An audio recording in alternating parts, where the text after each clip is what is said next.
Thank you to those of you who've had to wait.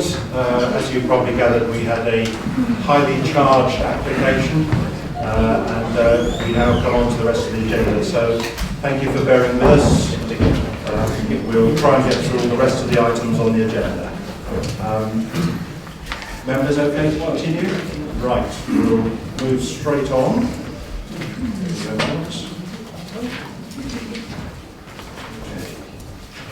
So we're now on the first of the reserve matters applications, which is the Persimmon Homes application at the Manor, the one I referred to earlier, a decision that started with an appeal. So, Nick, are you going to take us through this one? Right, and we have one person registered to speak with this, Laura Graham, the agent. Are you here? And you wish to speak? Right, okay, well, we'll hear the officer's presentation and I'll invite you up to speak. Thank you. Thank you, Chair. Thank you, Chair.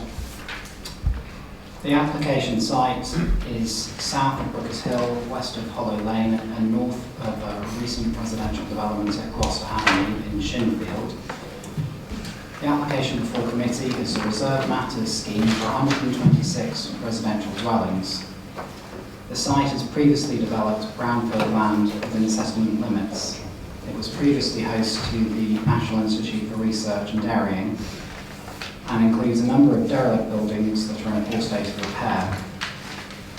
As I mentioned, it's a reserve matters application. Outline planning permission has been granted for the site, and this includes not only the reserve matters site but also land to the west, which has not been considered this evening. And this larger site was granted at appeal in January 2013. The outline planning permission establishes the principle of development, the access from Brookers Hill, the quantum of development, that's 126 dwellings, certain development parameters and infrastructure provision which has been secured by Section 106. The housing, which is the subject of this planning application, is shown on the outline parameter plans. But the outline application also includes land to the west, as I mentioned, which showed at that time a cricket pitch, a sports pavilion, allotments and other informal open space beyond the western boundary.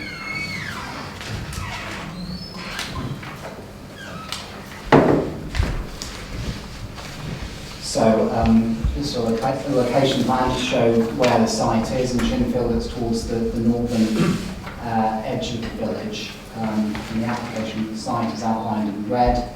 The larger outline site goes beyond that to the west into what is now fields.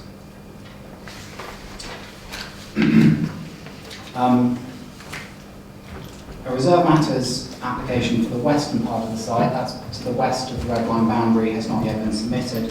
There's actually no requirement to bring this land forward together with the residential development proposed this evening, and each can be brought forward independently. However, a landscape phasing plan for the western open space has been agreed, and certain landscaping and screening between the two parts of the site would need to be in place before first occupation. So just to give you another sense of how this site relates to the south of M4 strategic development location, I've just shown the position of the site there. It's within the grey area, so that's within the existing settlement. But the western part of the site, which was included in the outline planning permission, is in the south of M4 SDL, so it sort of straddles the boundary. What we're talking about this evening is existing, previously developed land within settlement limits. But as I said, the principle of development has already been established by the outline planning permission. So this permission sets certain parameters. Well, actually, first of all, I'll just show you an aerial photo of the site and just a few pictures of the site itself. At the top left, that's the access, just inside the access to the site at Brookers Hill. This is looking down an internal site road. Down, you can see a row of trees there that are protected and will be maintained. On the right-hand side, this is an area of hard standing on the site, and some neighbouring development at Gloucester Avenue, which borders the site to the south. There are a number of constraints on the site. This, for example, is a veteran oak tree, quite an old oak tree, which needs to be and will be protected through the development. And this is a public right-of-way which runs east-west through the site and exits the site southwest of the site. So I mentioned that the outline planning permission was subject to a number of parameters. These include the main access road being from Brookers Hill, the existing access that's already there. Also a secondary emergency vehicle access on the east of the site to Hollow Lane, and a pedestrian access point there to maintain the public right-of-way. The parameters also set the location of new built form, and in particular to this application, the location of new dwellings, also their building heights, which are to be mainly 2-storey, but with a number of 2.5-storey dwellings as well. The location of sub-features, trees to be retained, which I had already mentioned, zones for structural landscape planting, and of course the public right-of-way. This parameter plan indicates the where zones of building heights would be. So the darker area of blue corresponds to areas filled 2.5 stories. So in terms of the site layout, which is principally what we're considering this evening, it shows 126 units. That's the same number of units that has been agreed in principle at the outline stage. Now that's a mix of 2, 3, 4 and 5 bedroom houses. There are no flats proposed on the site.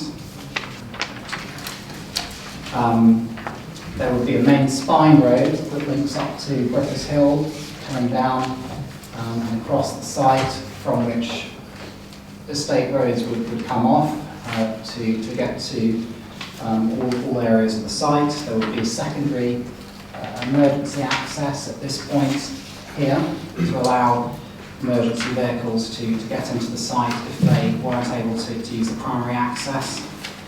And this is contiguous with the existing public right-of-way. The site layout also includes areas around the veteran trees, the very old trees on the site here, and on the far side, to protect them and their roots and branches so that they can remain in situ if they were to fall.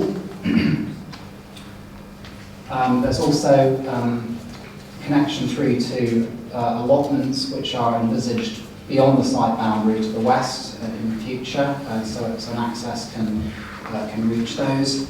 And the layout, I believe, also provides appropriate spacing in between the dwellings. So in terms of the character of the site, the developer has referenced the approach taken at the outline stage, which was to use different character areas. And essentially, these are as follows. There's what they call the avenue, which is this area in darker blue, and this is more of a formal character, slightly higher density, addressing this main spine road. And then in the green, you'll see lower density and a bit more informal style, marking the transition to the countryside, and more spacing between dwellings.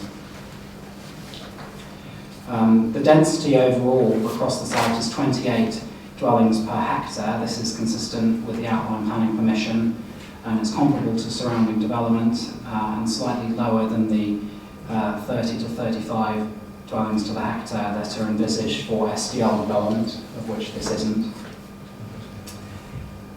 And I mentioned that the density is also lower adjoining the open space. So I've just brought up a few street scene elevations here to give an idea of what the development would look like. This one here at the top is the avenue. That's the main spine road, the southern side of the spine road. This lower elevation shows the view from Hollow Lane. There would be landscaping in front of these houses, so it wouldn't appear quite as that, but they are the dwelling types proposed in that location. And then a village triangle area here, which shows a variety of different dwelling types. On the left, sort of fronting onto a little triangle and trees. And then on the edge, the western edge of the development, the rural transition, and you can see here a row of protected oaks in front of the larger houses. So the application was also supported by a landscape strategy and indicative hard and soft landscaping proposals. We've consulted the landscape officer on the application, and she's happy that what's been provided demonstrates that the layout is capable of providing appropriate landscaping. The details will be agreed later through condition. In terms of the building heights, I've mentioned that mostly this is a development of two-storey dwellings. These are indicated in red on this plan here, with a few 2.5-storey units fronting onto focal points within the site, and the slightly higher ridge heights help to define those focal areas, which is appropriate. The building heights are generally well within the maximum specified in the parameters. In terms of garden sizes, all of the dwellings on the scheme have amply proportioned gardens. They meet WBC standards in terms of their garden lengths, and a plan supports this that accompanies the planning application.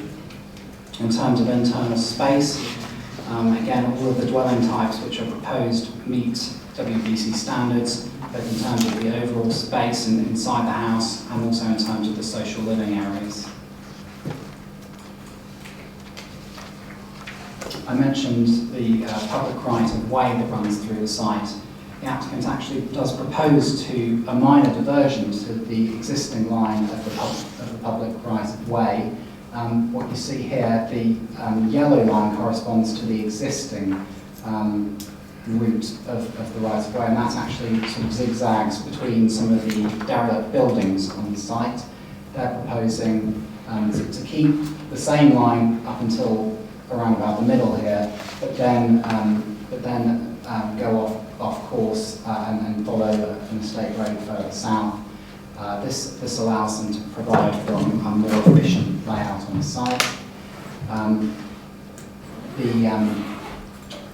The diversion to the public right of way would be subject to a diversion order, which is a separate process entirely from the planning system, but we have consulted user groups on the application. That's the Open Spaces Society and the Ramblers Association, and they haven't raised any objection to what's being proposed.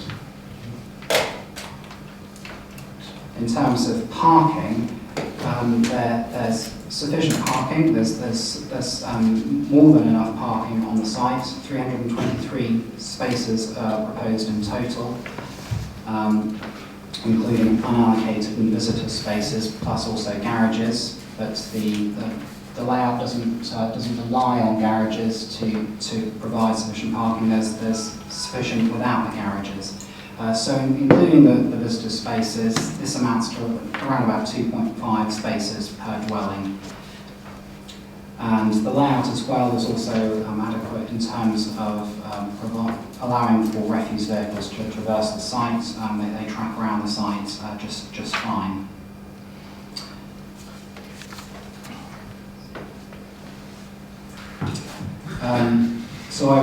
All I would really say was I'd just draw attention to a few things in the members' update.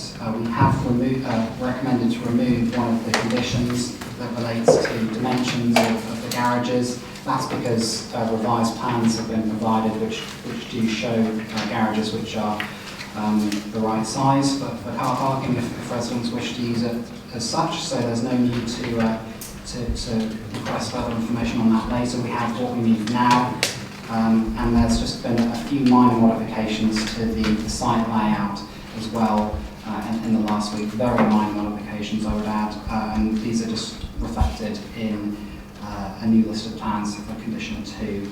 Also, just to confirm, the outline application included a long list of conditions, one of which is for a construction environmental management plan, which will control how the process for construction on the site, including the construction vehicles and the like. And also there is a working hours condition which controls the times which construction vehicles can come and go, and the works can actually happen on the site. So that is it from me for the time being. Okay.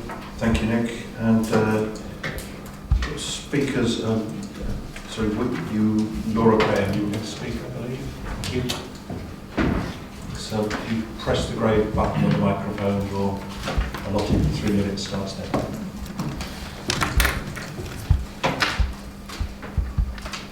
Good evening, councillors. Thank you for giving me the opportunity to speak this evening. This site represents an extremely important development opportunity to Persimmon Homes. As highlighted in your officer's report, the proposed development before you tonight has been subject to detailed discussions with officers to ensure it complies with all relevant planning policy requirements. In particular, the council's space, amenity and parking standards have been considered and adhered to. In order to achieve this, great care has been taken to ensure that the site's specific characteristics have been fully considered, and these include the veteran trees, which require sufficient tree reserves to ensure their continued longevity and that their change in form does not hinder public safety, a line of TPO oaks along the northern boundary of the site, a strong boundary hedge along the site's eastern boundary with Hollow Lane, which is an important landscape feature, and its general settlement edge location. As a result of these characteristics, providing a development that accommodates the 126 consented dwellings has required careful planning and design. However, we believe that the development before you tonight achieves a good balance. It provides for a level of development that is acceptable for the area whilst also providing an appropriate living environment for future residents that does not cause detrimental harm to the existing amenity of nearby dwellings. With regards to the public rights of way that runs through the site, it is necessary to divert it at its western end to achieve the consented 126 dwellings whilst accounting for the site's characteristics. The proposed change to its route is only very minor and will enable a safe passage for pedestrians via designated footpaths in the development, which is an improvement over the current situation where they have to navigate around disused buildings. Drainage and highway design have been provided in accordance with the outline consent. Important considerations in this regard are that the main access onto Brookers Hill has been deemed as having capacity to accommodate the proposed development. Emergency access via Hollow Lane is appropriate, and documentation has been provided that demonstrates this can be achieved safely. And drainage attenuation is provided via a basin feature in the adjoining University of Reading land, and the overall drainage strategy has been submitted, is considered acceptable by officers. It is therefore considered that the proposed development before you tonight will deliver a high quality, secure public realm, and as such we urge you to support your officer's recommendation for approval. Thank you. Okay, thank you very much.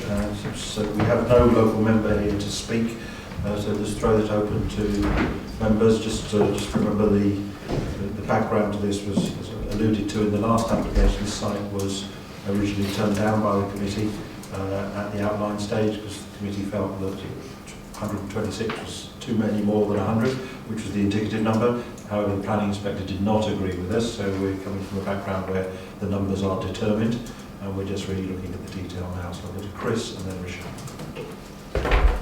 It was just a quick point. Do we not normally put a time limit on within which the section 106 agreement has to be signed?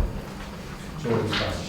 It's already been signed, so there's no need for a time limit. Oh, sorry. Oh, no. There's a second one, isn't it? Yes. For the highways one. Yes. And that is not signed. No. So That's we- to be worked on. Yes. So we should, I think I agree with Chris, that we should have a time limit to keep all parties keen to get that done as soon as possible. I would agree. And what should that limit be? Well, it's kind of partly also subject to the public right of way diversion. Public right of way diversion. So I would suggest we don't put a time limit. In my experience, public right of way diversions can be a bit long-winded. Perhaps it's come back here, isn't it? So no, public right of way wouldn't not anymore. No longer highways. So, any other points, Chris? I don't know. I thought we had that proposal for a bridge over the railway. Wasn't that a public? Don't think that's Was that relevant a to this public application. I'm not sure that's relevant to this application. It is not. Rochelle. I do think it's a travesty that the university as a public funded institution didn't bother to give us more affordable homes. I don't think that's a planning reason, but 2% is pretty meager. Unfortunately, as we know, the inspector accepted that, and it's based on various viability arguments, which I agree are, I don't think it would happen now. I think it's just that I would like to have seen them do the right thing anyway, but they didn't. Tim? Can I just confirm that the 3 veteran trees are TPA'd as well as the oak trees?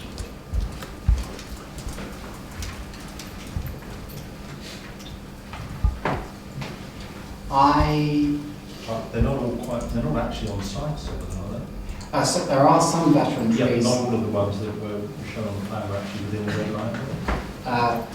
That's right, yes. They're separate. They're subject to, TPOs.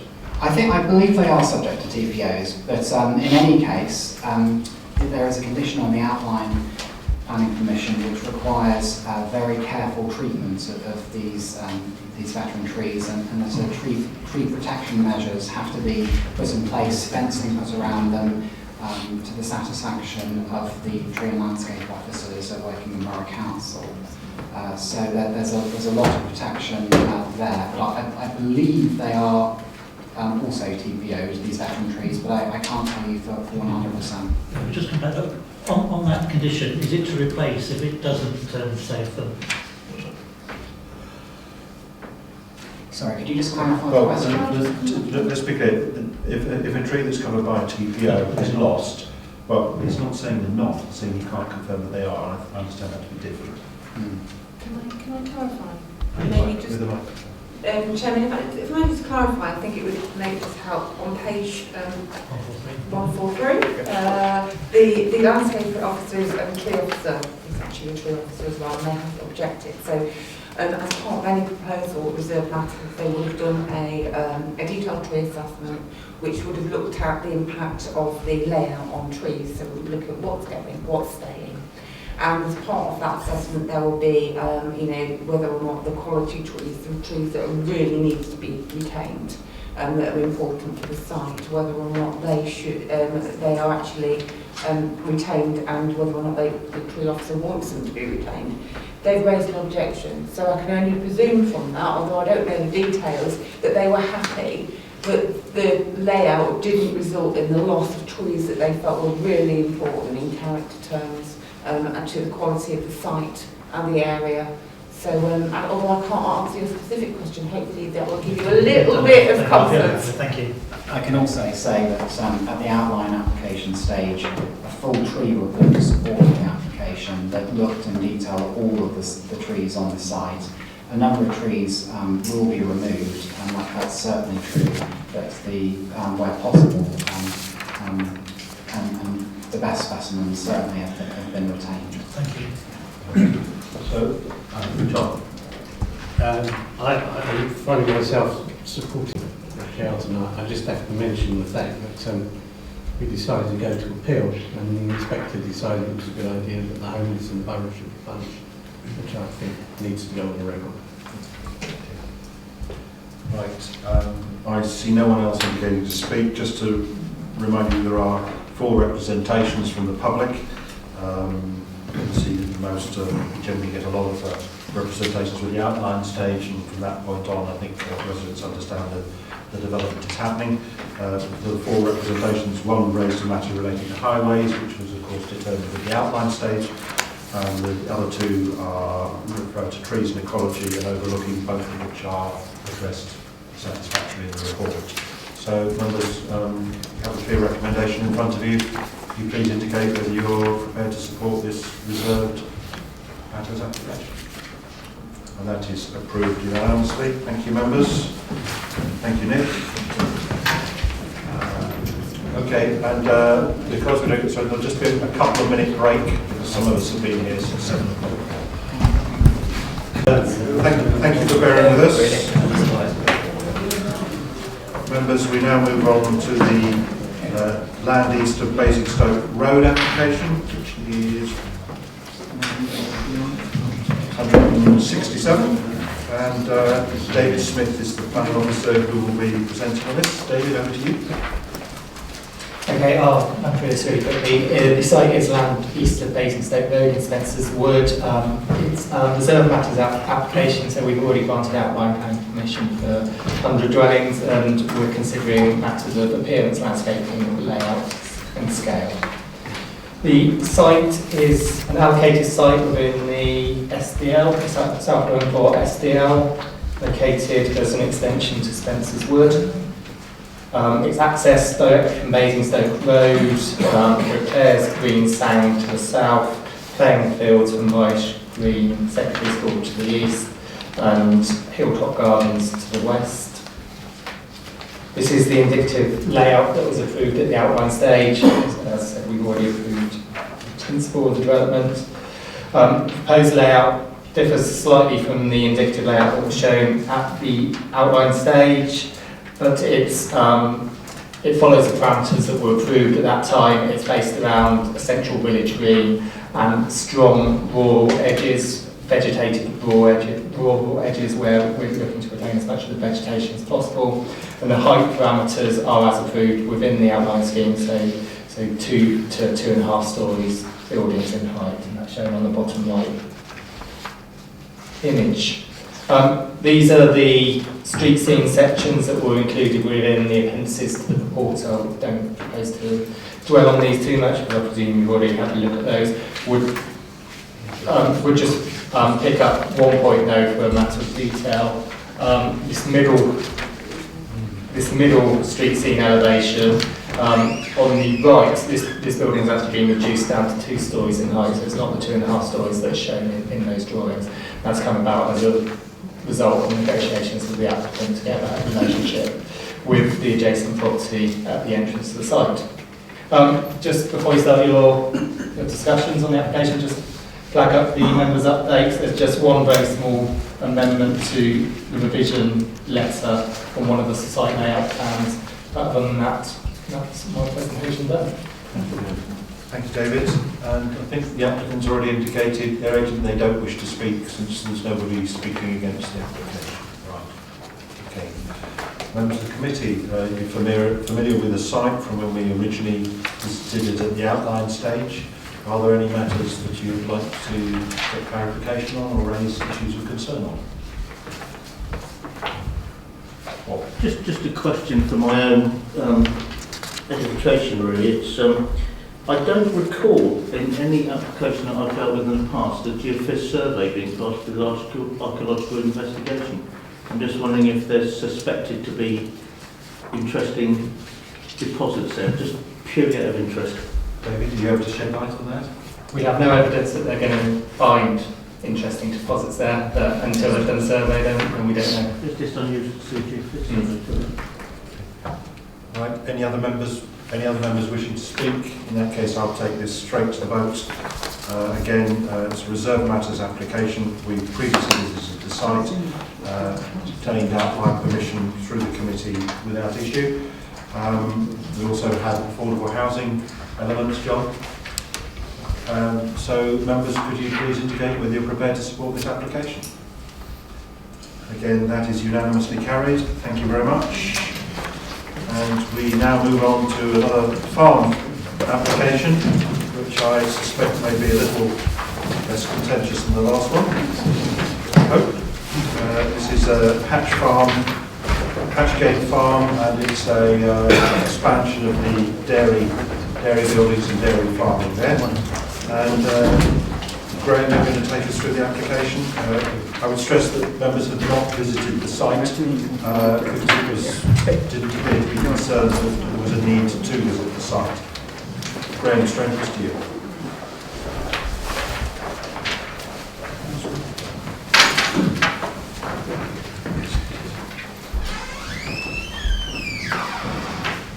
So the application is for the formation of a cattle yard with cattle sheds and a farm, workshop and cattle handling building. The site is within designated countryside in the parish of Hurst. It's located off Lyons Road. However, it's roughly central in the overall farmland of Hatchgate Farm. The area is rural in character with a mix of residential and agricultural uses. The site will be partly located on an existing area of hard standing, and as the plan shows, there will be 4 main cattle sheds as well as the workshop building. A perimeter fence will be in place to prevent TB infection. Additional landscaping will be proposed around this fence to help mitigate the impact of the buildings. The existing roads in the farm will be moved into the adjacent field to take traffic away from existing buildings. Just to demonstrate that, the existing road is on the right of the fence, on the right of the picture, and it will be moved to the left. This is an internal road for the farm, and therefore there's no impact on the highway network. This is the view across the farmland, which you can see, which is some distance. This is the existing path at the edge of the site, and the existing silage pits on the right. Again, just turning slightly to the left, you see again the distance to any buildings. This is a track leading away from the site up to Dunt Lane, but it would only be used as a secondary access. Then looking back from the oak tree, so on the previous picture, as one of the dwellings associated with the farm in the middle of the picture. In principle, although the development would be significant in size in the countryside, it would contribute to diverse and sustainable rural enterprises and therefore be in accordance with planning policy. An agricultural report has been provided to demonstrate the need for the proposal, and this is considered acceptable. The main views in the area are to agricultural buildings and wooded areas, and this would remain the same. Buildings would be viewed against the backdrop of the farm and landscape, which helps to mitigate the impact.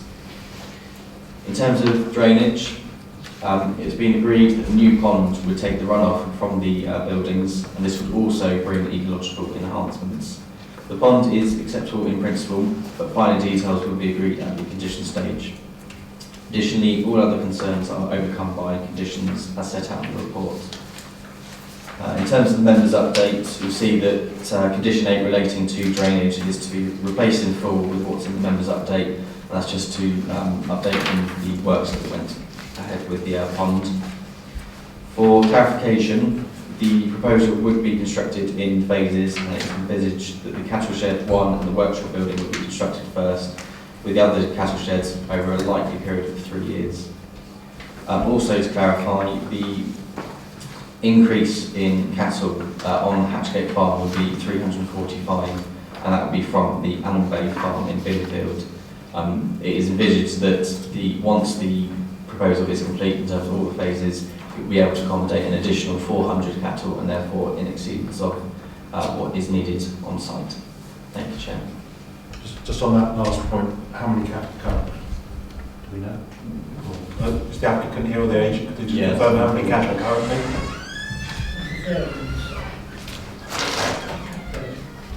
Could you bring that out in your presentation? Thank you.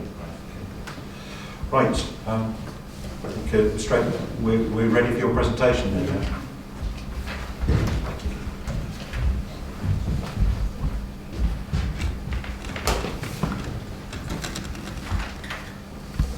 Thank you, Chairman. Hatchgate Farm is one of a group of farms run by Belcher Farms and is the main base for this family farming enterprise, which rears about 5,000 beef cattle per annum, and that's sold to local and regional butchers and to leading supermarkets. The purpose of this application is to enlarge the secondary existing yard, which is, as you see, sort of located centrally within the farm, which presently accommodates the silage pits and feed storage barns. And this is intended to provide enhanced, purpose-designed cattle sheds and handling facilities. The requirement derives in part, as you've heard, from the need to compensate the loss of stock housing on land in Binfield at Allenby Farm, which has hitherto been rented, and also to comply with new animal welfare rules and the Red Tractor Insurance Scheme, which imposes standards required by major supermarkets. The new yard is also designed to meet standards required for registration by the Animal Health Plant Agency as a approved finishing unit, AFU. In the interest of controlling bovine TB, the requirements of such units are that they're self-contained and isolated from other cattle. Therefore, it's necessary to protect the unit from entry by wildlife to control the spread of TB, and also vital that this requirement is reflected in the proposed yard perimeter fencing. The plans show a comprehensive proposal which is intended to ultimately produce 4 cattle sheds. So this is the first phase, which is the first shed and the general purpose building and cattle handling facility.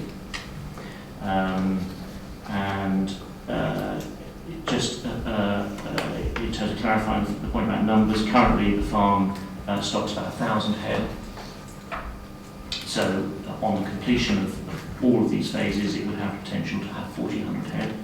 In terms of traffic movements, there are currently implications in terms of managing stock from the hatch farm base that are on rented land at Allenby. There's no accommodation there for personnel.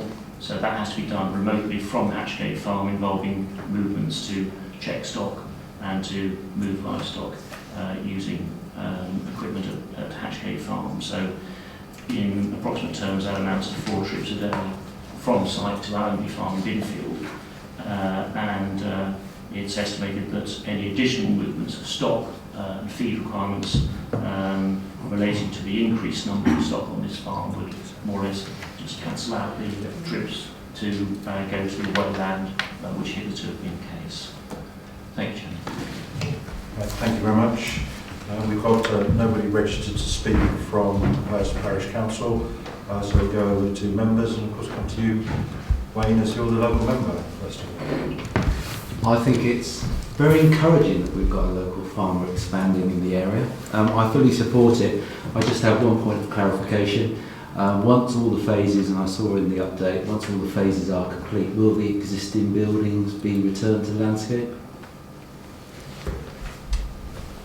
I don't know if they'd be returned to landscape as such in terms of grassing it over, but I think the intention is for them to be removed. I mean, we can clarify that if you're happy to. Yeah. Is it possible the applicant or the agent could clarify that point for us, please?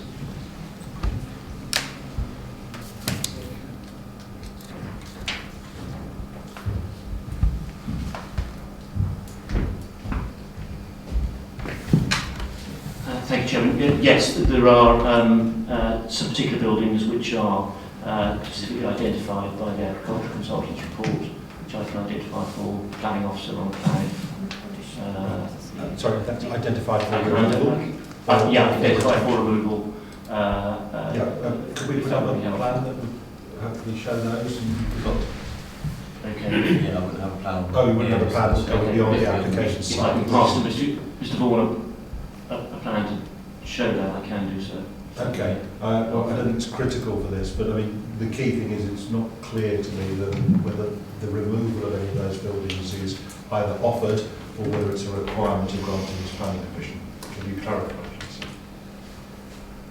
It's not a requirement of this planning permission, but in fairness, I welcome Claire's view on this. If we could put a condition on to state that they should be removed on completion of the proposal. Well, that's a slightly delicate one because it's not what they've applied to do, is it? So I think what we'd ask is, I think we could ask for an informative. Yeah, okay.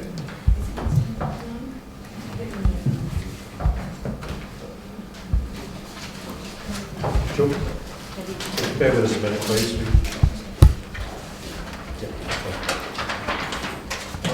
No, I could just reiterate. We have the agent. We're just doing that.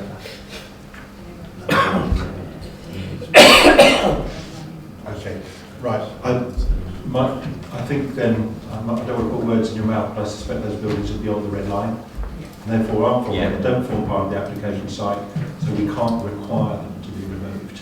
We could put it in section 106. I'm sure you haven't got it in section 106. Sorry, let me just clarify. The buildings to be removed are outside the red line. They're in control of the applicant. We could require that they're removed. However, as already stated by Graham, it's not necessary in officers' view to make the development acceptable that those buildings are removed. The only way to remove it by way of a Section 106 agreement. As I say, members, our view is that it's not absolutely necessary to make development acceptable.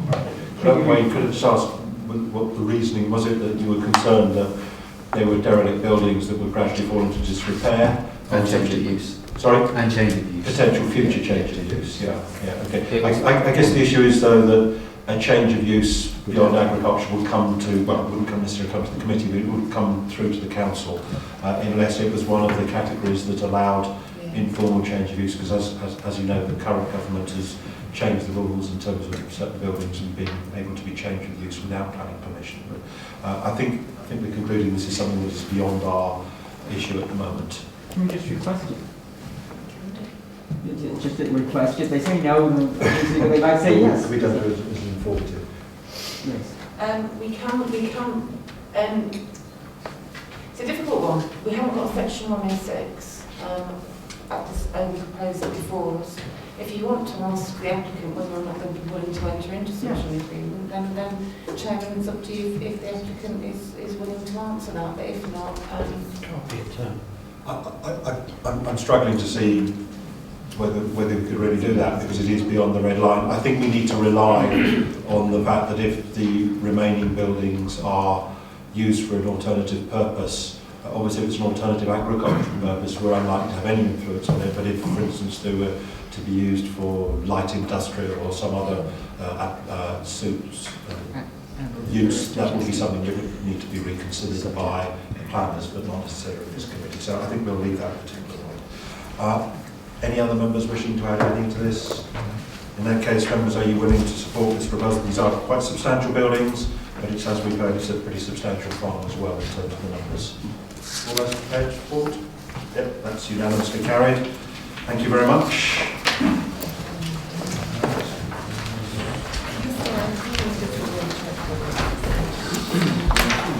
Thank you. Right, thank you very much for bearing with us. The last application we have is Bishopston North. It's the very old bungalow we went to look at on the site visit on Friday of last week. Members will recall we looked at that from the lane, and we walked probably about 10 houses up and down the lane from the site to look at the nature of housing elsewhere in the to get a feel for it. James, I think you're going to take us through this one, aren't you? Thank you, Chairman. So as you can see, the proposal is for the demolition of the existing bungalow to be replaced with a two-storey dwelling, which will include habitable loft space and also associated changes to the access and parking layout at the front of the site. The site plan shows that the dwelling is located within a linear strip of residential development on the northern side of Heath Ryers, which is an unadopted road within the secondary boundary. The bungalow in question has been on the site since the mid-1960s, and as you can see, it's got a rather dated appearance. The block plans here show the replacement dwelling will be located in a similar position to the existing, with the inclusion of the 2-metre, 2-storey gable at the front of the replacement dwelling. The building line is to be brought forward by 1 metre, so it wouldn't significantly breach the building line, which is somewhat obscured by vegetation along the street, and there are instances of detached garages in front of that building line further along. These slides just give an indication of what members did see on the site visit, the kind of the variety within the street scene. So yeah, there is a number of 2-storey dwellings and bungalows and chalet-style bungalows also. So So the elevations show an indication of the proposed change in appearance. The ridge line is going to be brought up by from 5.3 to 8.4 metres, and the width of the extension of the proposed dwelling is going to be 12.3 metres as opposed to 11.8 of the existing bungalow. So that's just the floor plans with the 5-bedroom layout. In terms of the impact on the character, while all the dwellings on the street benefit from a similar kind of long plots with the setback from the street, there's a tremendous variety to the dwellings within the street scene in terms of their design and form. The majority haven't been redeveloped since the post-war period. So in the context of the dwelling's immediate neighbours, the site sits in between two-storey dwellings, and the street scene elevation shows that the proposed will have similar height and proportions to the two dwellings either side. Given the huge variety in the design of the dwellings along the street, it's not considered that the difference in design would be harmful within the context of that wider street scene. There have been a number of objections received in terms of the perceived excessiveness of the width of the property. So this slide just shows that the actual width of the plot is slightly larger than the two dwellings either side. So the associated width of the dwelling is slightly wider also, but the separation distances to the side boundary accords with the above design guide, and is, as you can see, is similar to those dwellings either side. So this slide just shows a cross-section of kind of similar applications that have been, similar permissions that have been approved within the area for redevelopments of a similar type and scale. In terms of the impact on neighbouring amenity, the footprint of the proposed dwelling will be similar to those either side, so there won't be any impact as regards rear rooms of the two adjacent properties. Rossley, which is the site to the, as you can see, the site, the top picture there, the site on the right hand side has no habitable windows in that side elevation, so there won't be any impact in terms of harm on any windows in any rooms in that side of the property. The property to the other side, there's an access track to a rust cut to the rear, which means there's a separation distance of 5.5 metres from the proposed dwelling to that property. There are two obscure glazed windows, as you can see there on the top picture, serving bathrooms, and then the other windows at the ground floor level, and one at the front is a secondary window for the study at the front, and the window up to the left you can see is understood to be a secondary window for the kitchen dining area. So as regards lots of light and overbearing, it's not considered that that would be a significant impact on that dwelling. As regards overlooking there are three side windows proposed in side elevations which are all to be obscure glazed, and that's secured by suggested condition number 5. I think undoubtedly the addition of an extra storey kind of adds to a perceived sense of overlooking into real amenity space for the adjacent dwellings. This is a fairly typical residential relationship, and indeed it would be similar to that which is experienced by the two-storey dwellings into the application site, so that wouldn't be considered to be a harmful impact in terms of loss of privacy. The other key issues with the application were impacts on the dense vegetation clearance of the site, and the area isn't actually a conservation area, so that we wouldn't have any kind of protection in terms of that vegetation clearance. But we have suggested a number of landscaping conditions in order to maintain and enhance the verdant character of the area, and the Council's trees and landscape team is satisfied that no significant harm would come to the protected tree at the front of the site as a result of those conditions. Also, there's been some concerns raised about the drainage. The Council's drainage consultants are satisfied, again subject to information to be supplied by condition, that there would be no additional drainage risk as a result of the proposal. And as part of the submission, there was negotiated that the finish water level to be raised to mitigate against any flooding risk in that respect.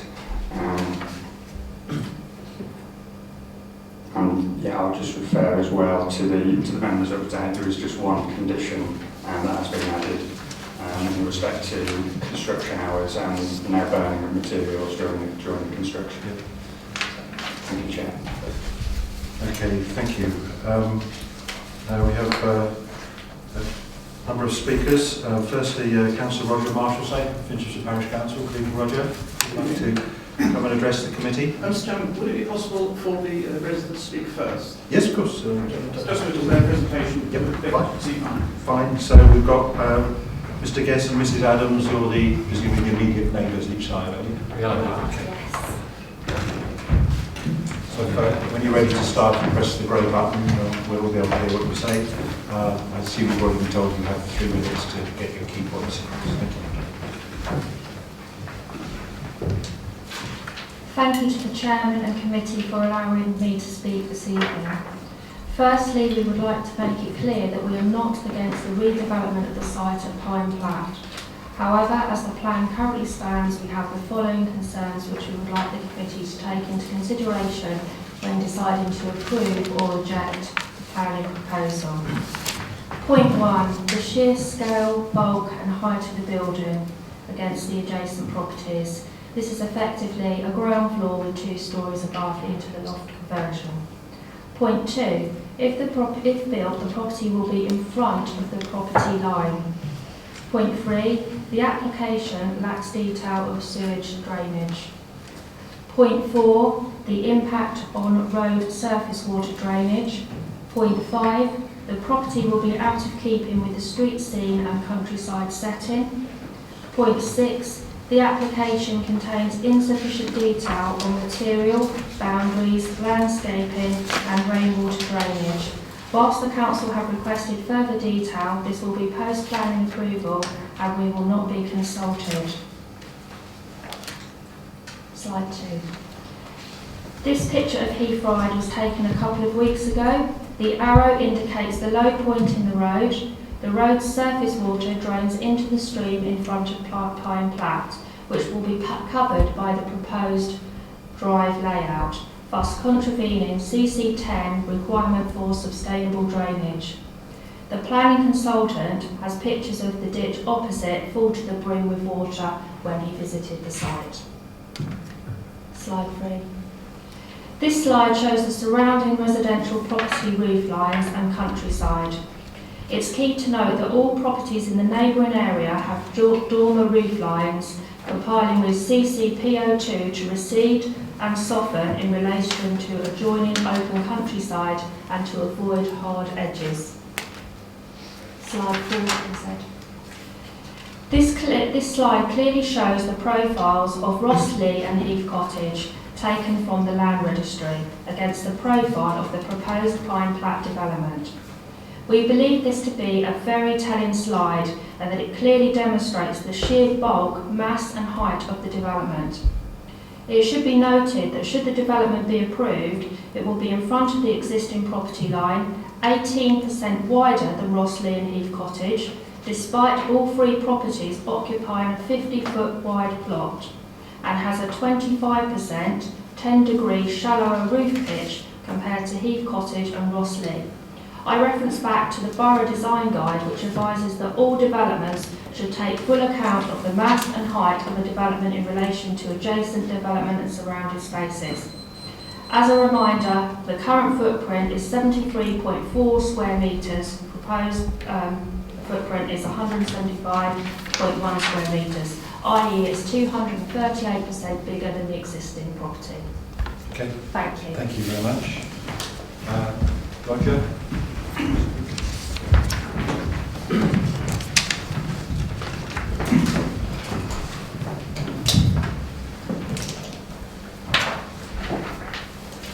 Mr. Chairman, members of the committee. First, I'll start with offering apologies for Rob Stanton. Rob was going to be here tonight to speak against this development, but unfortunately he's still ill and he's feeling better today, but still unable to leave his house. So he's asked me to actually speak on his behalf. although I didn't need It's very confusing because he's asked me to read something out on his behalf. I'm not going to, I'll see what you have to say whether it's different. Does anything short, so Don't think racist. But I'm primarily speaking on behalf of the Parish Council, Finchanters Parish Council. When we considered this initially, there were a number of reasons we felt that it was inappropriate. They've been very well presented, I think, already by the residents' presentation, but it seemed to us that the bulk size and massing of this development was disproportionate to the size of the site and to the nature and character of the houses on either side.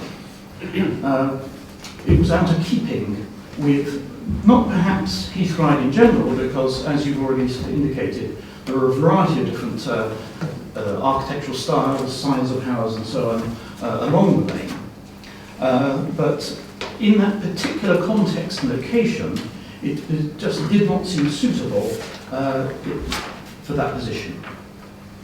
We're also very worried about the drainage, or sewage, should we say, because the applicant said they were going to connect up to the main sewer, and there isn't one, which would make life difficult.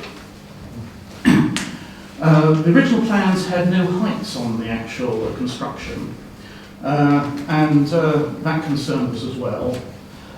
And there were certain ecological issues. There was no bat survey done, for example. So we had a concern there.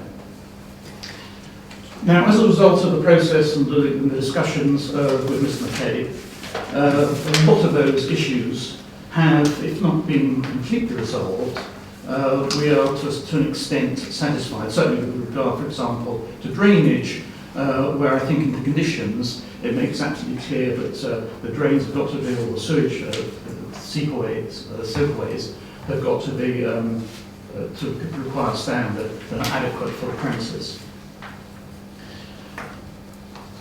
As a committee, we had no problem at all with having a development on that site. There is a bungalow there at the moment. It's derelict, and it certainly needs replacing. Our concern is with the bulk and the inappropriate shape design in that location.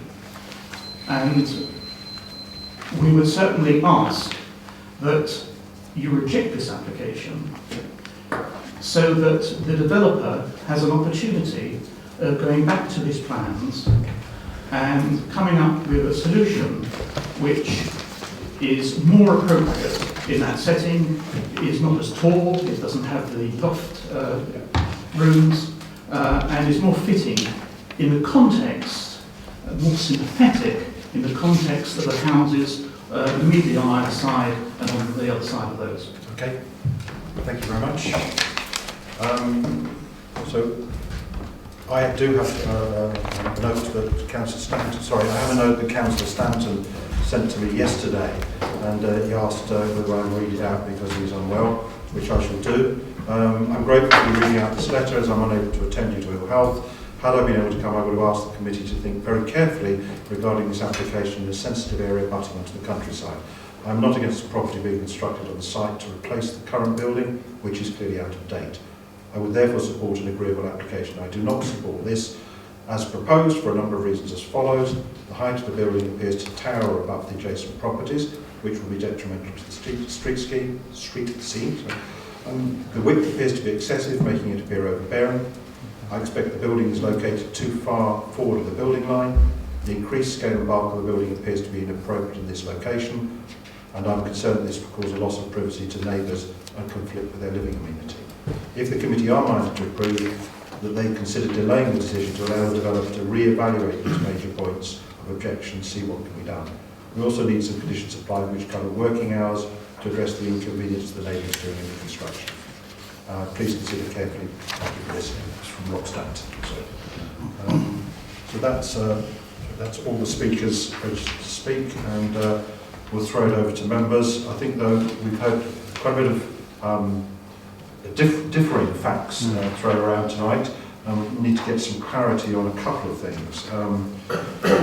Could we heard from this presentation that the neighbour's presentation that the plot is the same width as the adjoining properties, but I think we heard contradictory evidence from you. Can you first clarify that point, James? Yeah, based on both the submitted plans and council's mapping system, the plot is marginally roughly 2 metres wider than the two plots either side. So that is, those were the measurements that the plan suggests and that our information suggests. Okay, that's on the GIS system. That's right. And the other point related to that was, we've heard description of this, the proposed property towering above the other properties. Can we just confirm what the ridge height of the proposed property is relative to the neighbours, please? Yeah, the proposed property is to be 8.4 metres in height, and his cottage is, from the plans, is 8.2 metres, and Rossley roughly 8.15 metres. So, right. So if we take the worst case, it's 25 centimetres higher, which is about 10 inches. Yeah, that's correct. Right, thank you. And the other issue was for highways. Could we just get clarification? Heath Ride is, I know as I live in Fincham, Heath Ride is an unadopted road, even though the residents more recently paid to have it surfaced. Therefore, drainage issues, are they private matters? Correct. Yeah, none of it falls to the highway. It's all private and maintained by the residents, or if they have an agreement with a private contractor or company, then that's the AL. Right. And the other thing we heard was with regard to the proposal indicated that it would be connected to the sewer that doesn't exist there. Have we got clarification on that, and we're satisfied that the arrangements, in terms of what temporary goods are, on that, please? Yeah, I think that was a mistake in the application forms. Yeah, we, as you can see from Petition 11, we are requesting detailed range information, and that should all be resolved by that condition. Okay, all right. Paul. Yeah, thanks, John. Can we go back to the slide that shows the elevations with the bungalow in the middle?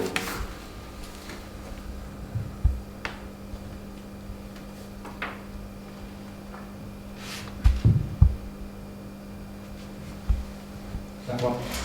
That's one that showed, because what I was concerned about is the house on the left and the proposed dwelling seem very close together, and I wonder if that actually meets our requirements, because it's giving the appearance of a terracing effect.